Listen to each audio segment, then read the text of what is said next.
Hello दोस्तों, अहाँ सबका अपना भनसाघर मिथिला में बहुत बहुत स्वागत करै छी। आइ हम बहुत ही टेस्टी और बहुत ही सिंपल तरीका से हम ब्रेड के नाश्ता के रेसिपी लऽ के आयल छी जे बहुत ही जल्दी तैयार होइ छै। और एतऽ हम बनबै लए जा रहल छी। एतऽ दूगो हम उबलल आलू लेलिए और आलू के बढ़िया जकाँ मैश कऽ लेलिए।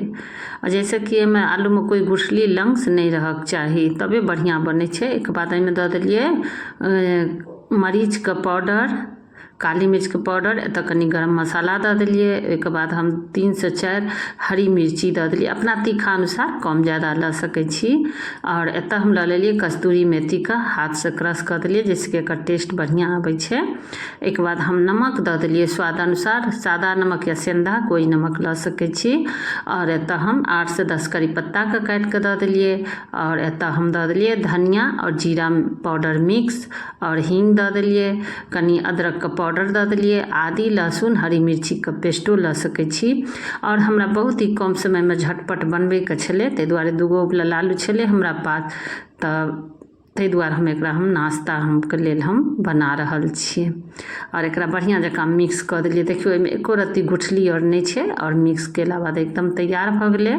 अब हाथ में की करबै, लऽ लेबै, एकरा हम 4 पीस बना लेबै, एकदम गोल बना लेबै। और बहुत ही झटपट में तैयार भऽ जाइ छै। और एकरा बच्चों के लंच में या चाय के साथ जब अगर इच्छा है तो बना सकै छी। बहुत ही टेस्टी बन के तैयार होइ छै बहुत ही कम समय में। और एकरा हम देखियो एनाहिए कऽ हम बना लेलिए। आब एतऽ हम तावा लेलिए, तावा गरम भऽ गेल छै तऽ एहिमे हल्का सा तेल लगा देलिए। एतऽ हम सरसों तेल के उपयोग केलिए, कोई भी तेल लऽ सकै छी अपना पसंद अनुसार। एहिमे हम सब टिक्की के दऽ देबै। और दोस्तों, अगर चैनल पर पहिलुक बेर छी, हमर रेसिपी देखै छी, अगर चैनल के सब्सक्राइब नहीं केने छी दोस्तों तो प्लीज चैनल के जरूर सब्सक्राइब कऽ लेब, लाइक कऽ देबै, अगर हैत तऽ शेयरो कऽ देबै। अगर फेसबुक पर छी तो फॉलो हमरा जरूर कर लेब। देखियो ऊपर से हल्का सा तेल लगा दिलिए, सरसों तेल। एक बाद हम एकरा पलट लेबै। एकरा हम गैस के चूल्हा छै ताव एकदम धीमी रखने छियै, जैसे कि बढ़िया जकाँ एकदम सेका जाए। और कम तेल में और कनी टाइम लगे छै, लेकिन बढ़िया जकाँ सेका जाए छै।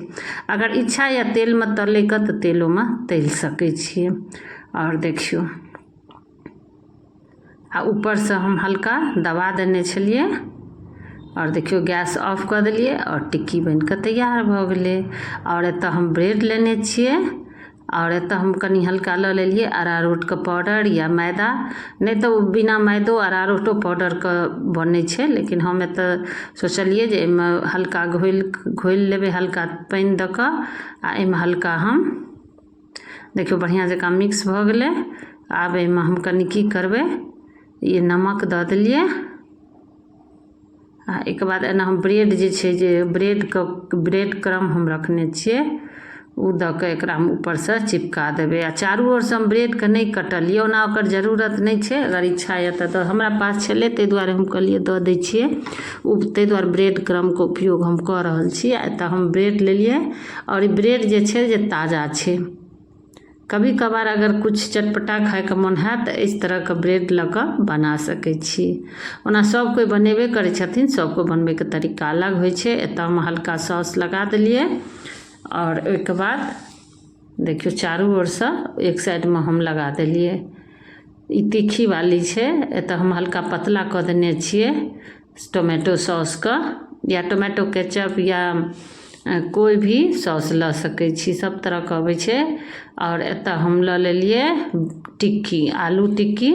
और ऊपर से हम एहिमे प्याज टमाटर सेहो लऽ कऽ सेक सकै छी, लेकिन एतऽ हम झटपट में बनबै के छलै, ताहि दुआरे हम एतऽ टिक्की बना लेलिए। और देखियो नहीं कऽ के हम सेट कऽ देलिए। और दूसरा जे छै इहो पर हम आलू के टिक्की दऽ देलिए। और दोस्तों, एतऽ हम बहुत ही कम समय में बहुत ही कम मसाला से और झटपट में बना के तैयार केलिए। और देखियो एनाहिए कऽ के सब ब्रेड में हम आलू के टिक्की भरि देलिए, तैयार भऽ गेलै। आब एकरा हम सेकबै। सेके लेल सबसे पहले हम एतऽ की केलिए, हल्का भींगा लेलिए, चारू ओर से हम नहीं कटलिए। अगर इच्छा है तो ओना अधिकतर लोग काटे के बनबै छथिन, लेकिन हम एतऽ चारू ओर से नहीं कटलिए। और एतऽ की केलिए, हम ब्रेड क्रम जे छलै से लगा देलिए चारू ओर से, देखियो। और एहिमे चिपकि गेलै चारू ओर से। अगर ब्रेड क्रम नहीं यऽ, ब्रेड का जे चूड़ा होइ छै नहीं यऽ तऽ एतऽ सूजियो मोटकावला होइ छै ओहो चिपका सकै छी। और देखियो एतऽ हम छोटका पैन में बनेलिए, पहले हम दिखा देलिए। और देखियो एकरा हम लगभग 2 मिनट तक रखबे धीमी आँच पर, ओकर बाद हम पलट लेबै। और इहो जे हम सेकलिए एकदम कम तेल में सेकलिए। देखियो तैयार भ गेलै एक, हम देखियो एहिके बाद फेरो हम एतऽ हम सेक लेलिए। अगर ये नहीं है तो कोई तावा में सेकल जाय छै, हमरा पास छोटका पैन छलै ताहि दुआरे, ओना हम तवो में हम बता दे सेकबे। देखियो अनेक कऽ हम सेक कऽ तैयार कऽ लेलिए। आ बहुत ही कम समय में झटपट नाश्ता बन कऽ तैयार भऽ जाइ छै। एक बाद हम लास्ट वाला हम एहिमे सेकबे, जाहिमे आलू टिक्की सेकने रहिए तवा में ओही में सेक लेबै। और लास्ट वाला जे बचल छै तो ओकरो हम एहिमे लगा कऽ सेक लेलिए। देखियो छै ने बहुत आसान आ सिंपल, ओना सब कोई बनेबे करै छथिन। एतऽ बहुत ही आसान आ सिंपल तरीका से झटपट में, अगर 2 आलू यऽ तो एनाहिए कऽ कऽ झटपट में, अगर आलू या ब्रेड यऽ तो नाश्ता बन कऽ तैयार भऽ जाइ छै। चाय के साथ या जब कुछ चटपटा खाए के मन होइए तो इहो में और मसाला ऐड कऽ कऽ बढ़िया जकाँ बना सकै छी। हमरा पास छलै 2 उबलल आलू आ ब्रेड छलै, ताहि दुआरे हम एकरा झटपट में नाश्ता मतलब बना कऽ तैयार कऽ लेलिए। और देखियो एतऽ तैयार भऽ गेलै, बहुत ही टेस्टी आ बच्चा लोग के पसंद एबे करै छै। कभी कभार तो लोग खेबे करै छथिन ब्रेड का आलू भरल टिक्की, बहुत ही टेस्टी बन कऽ तैयार होइ छै। और दोस्तों फेरो हम मिलब अगला वीडियो में एक नया रेसिपी लऽ कऽ आएब। Thanks for watching, thank U, धन्यवाद।